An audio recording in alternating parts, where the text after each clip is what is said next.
heading into Monaco, I wanted to take a little sunrise dip in the sea and just get refreshed from such a long drive the day before from Saint-Tropez. And I woke up with a little bit of congestion, so the salty water really helped to clear that up and start a refreshing day. Just lost a shoe in the ocean. Not my regular shoe, but with a clear shoe. That was a wonderful swim. I think I need to live even closer to the ocean, within walking distance, or I can just walk across the street. Morning dip in the ocean is quite lovely. Or maybe I just need to start to drive myself over to the beach in the mornings. This little swim is so fantastic. After a quick shower and breakfast at the hotel, I went for a little walk along the promenade. Now the sun was finally out. I was so bummed that it wasn't out during sunrise this morning, but that's okay.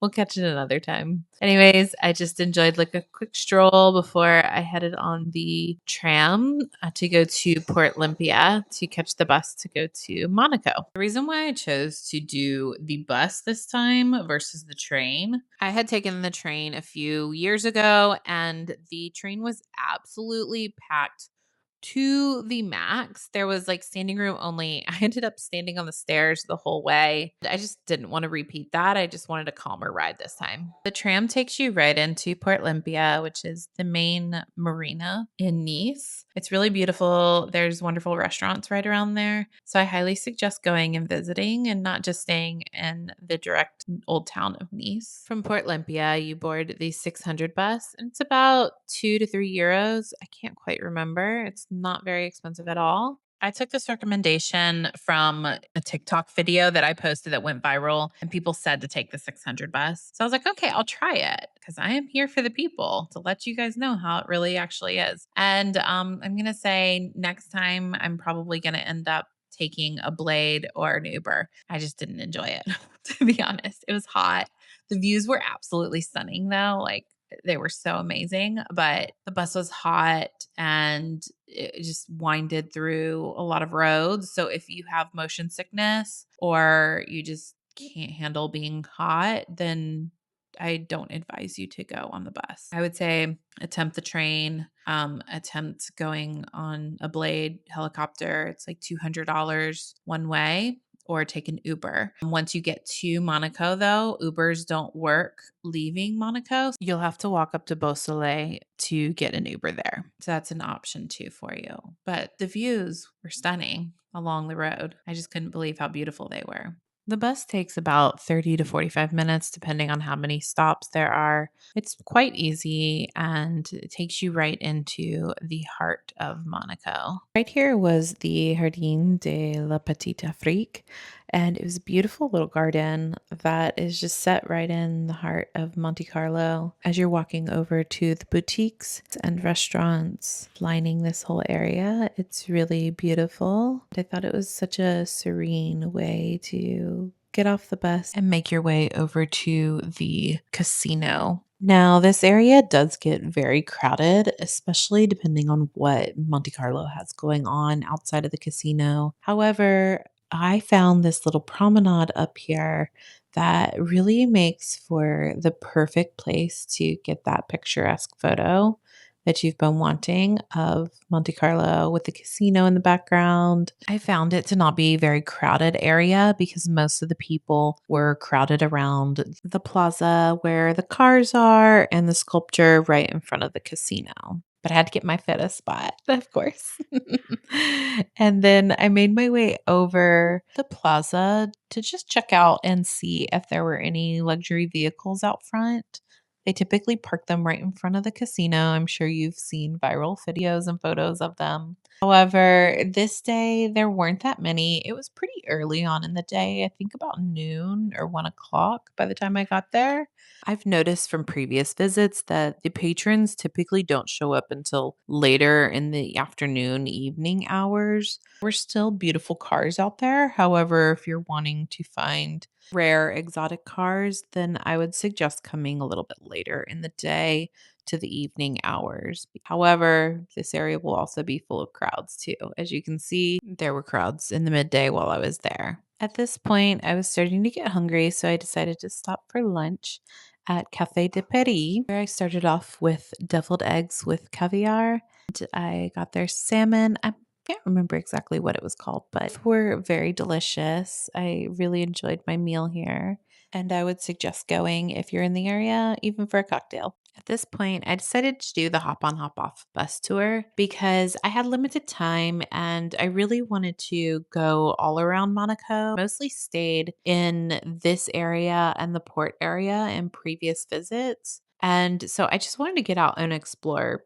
other areas of Monaco. And I thought the Hop On Hop Off bus would be a casual way to do just that. It winds you through all the various neighborhoods. It was just a really great experience. I felt to get a really good overview of Monaco without having to really understand and know its inner working. Now, I will say that Monaco does have a really great bus system. It is free and to use during major events or $1.50 in euros. And the hop on hop off was 25 euros. One of my favorite parts about taking the hop on hop off are they give you this headset. It narrates each section of Monaco that you're in. You're not just driving around aimlessly, not knowing what you're looking at. They actually have a little guided tour with it. Monaco may be the second smallest country in the world, but don't let its size fool you. Every neighborhood has its own personality. Now, don't get upset with me.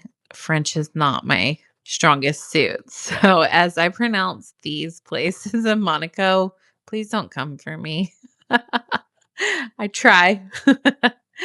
But from the medieval streets of Monaco-Ville to the glamorous casinos of Monte Carlo and the super yachts in Port Hercule, today we're riding the full loop so you can decide which stops are worth exploring. Monaco covers just over 2 square kilometers. That's less than 1 square mile. And it's independent sovereign nation. So it's actually not a part of France, even though it's right next to France and in between France. It's ruled by the House of Grimaldi, one of Europe's oldest royal families. And despite its tiny size, it's one of the wealthiest countries in the world. There's no personal tax income for most residents. And this helps attract entrepreneurs, high net worth individuals. And because Monaco is so small, they actually have the most expensive real estate anywhere on earth because the demand is so high for such a small area. Apartments regularly sell for tens of thousands of dollars per square meter. Every square foot matters when the country is so small with so little land. I'm a real estate agent, and so I find this really fascinating, and hopefully you do too. French is the official language, but you will hear English and Italian almost everywhere. Now let's get into some of those neighborhoods. We're going to first start with Port Hercule. Monaco's only deep water port. It's home to hundreds and hundreds of luxury yachts. During the Monaco Grand Prix, the harbor becomes one of the most exclusive viewing locations. And in September, they have the Monaco Yacht Show, where this port is absolutely packed to the max with the most exclusive yachts you can find in the world. If you visit outside of race season, it's much quieter and a wonderful place to stroll or grab a bite to eat at one of the casual cafes overlooking the port. Now, Monaco-Ville is the Princess Palace of Monaco. This is where Monaco actually began. Considered its old town, it has narrow streets, local shops, and beautiful viewpoints where you can see the changing of the guard each day and the official residence of the royal family. It has incredible views of Monaco's skyline and the Mediterranean coastline. Really gorgeous up there. Next, perched dramatically on the cliffs is the Oceanographic Museum, founded by Prince Albert I, famous for its ocean research institution, aquariums, marine conservation, and spectacular rooftop views. Personally, didn't get a chance to go in because I was short on time. However, most people say that they just go for the panoramic terrace overlooking the Mediterranean. Now we'll talk about Fontvieille. It's built largely on reclaimed land from the sea, and it demonstrates Monaco's creative solution to limited space, home to parks, a marina, residential neighborhoods, and there is a business district there as well. Basically, when Monaco needed more room, it literally built new land. The famous Monaco Cathedral, which is down near Port Hercules, is a Roman Byzantine architecture, and it's the burial place of Grace Kelly and Prince Rainier III, and it's one of Monaco's most meaningful historic sites. After the famous F1 hairpin that is right next to the Fairmont, there is a stop nearby the apartment complex called Mare Terra, and I stopped off here.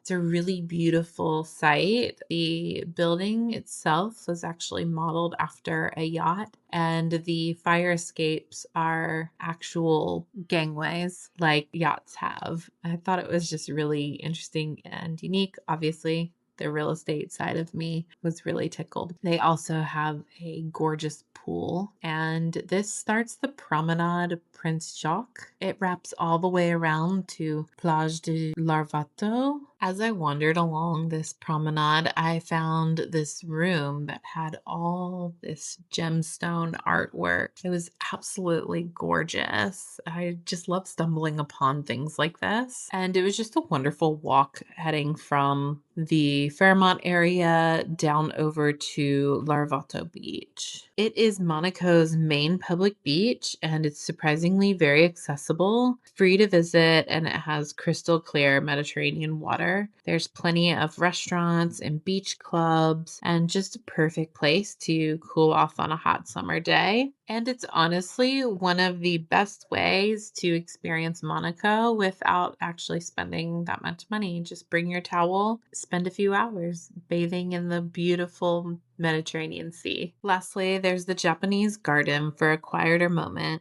The waterfalls, bridges, koi ponds, peaceful escapes from the busy streets. It's really one of Monaco's true hidden gems. Thanks for visiting Monaco with me. It truly shows how much variety can fit into such a tiny country. Within a few minutes, you can go from medieval streets to royal history to Formula One landmarks, luxury yachts, peaceful gardens, and beaches overlooking the Mediterranean. Whether you're here for F1, for a few hours on a cruise stop, or spending several days exploring the French Riviera, Monaco proves that sometimes the smallest places leave the biggest impression. Next up, we're going to my favorite, Liguria in Italy. I'll take you with me as I transfer from Nice to Genova by bus and then by train to Rapallo. So I hope you stick around, subscribe for more, and I'll see you on the next video. Ciao, ciao.